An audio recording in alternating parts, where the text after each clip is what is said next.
셋, 별. Assalamualaikum warahmatullahi wabarakatuh. Om Swastiastu, Namo Buddhaya, Salam Kebajikan. Kami dari kelompok 3 TPB 44A akan menampilkan tugas RBL kami mengenai penerapan gaya Lorentz pada motor listrik sederhana. Namun sebelum memasuki materi kami selaku kelompok 3 izinkan untuk memperkenalkan diri terlebih dahulu. Saya Rika Ayu Maulana, NIM 120350130 dari Prodi Teknologi Pangan. Halo, nama saya Rio Alfian dengan NIM 120350117 dari Prodi Teknologi Pangan. Perkenalkan, nama saya Grisha Reskoeva Januaristi dengan NIM 120350123 dari Prodi Teknologi Pangan. Perkenalkan, nama saya Dian Fahira, NIM 120350109 dari Prodi Teknologi Pangan. Izin memperkenalkan diri, nama saya Rizky Saifullah dengan NIM 120330092 dari Prodi Teknologi Industri Pertanian. Hai, perkenalkan nama saya Siska Angelina Brokaro, NIM 120350138 dari Prodi Teknologi Pangan. Pembahasan. Yang pertama, apa itu gaya Lorentz? Gaya Lorentz merupakan seluruh gaya elektromagnetik pada partikel bermuatan yang bergerak dengan suatu kecepatan melalui medan listrik dan medan magnet. Gaya Lorentz juga dipengaruhi oleh besar arus, panjang kawat, besar medan magnet, dan perubahan sudut antara medan magnet dan kawat.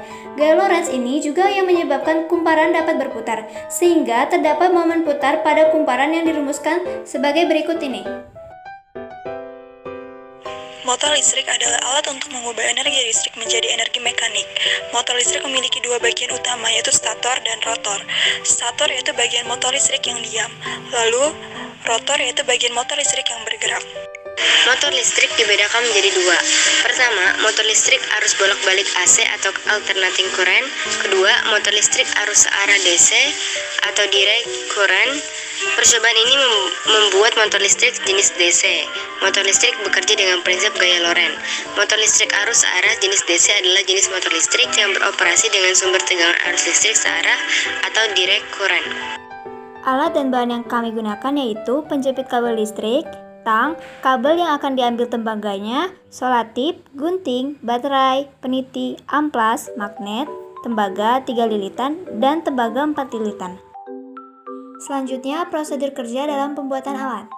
Siapkan peniti dan baterai, dan rekatkan ujung-ujung peniti tersebut ke masing-masing kutub baterai dengan menggunakan solatip.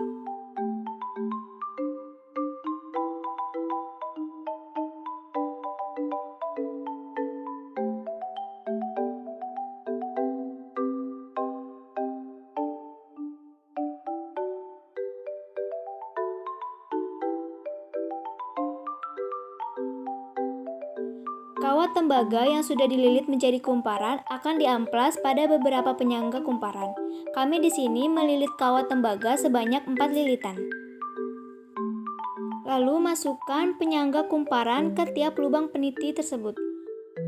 Selanjutnya, letakkan magnet sejajar dengan kumparan dan sediakan sedikit jarak antara keduanya. Inilah hasil dari motor listrik dengan variasi 4 lilitan kumparan.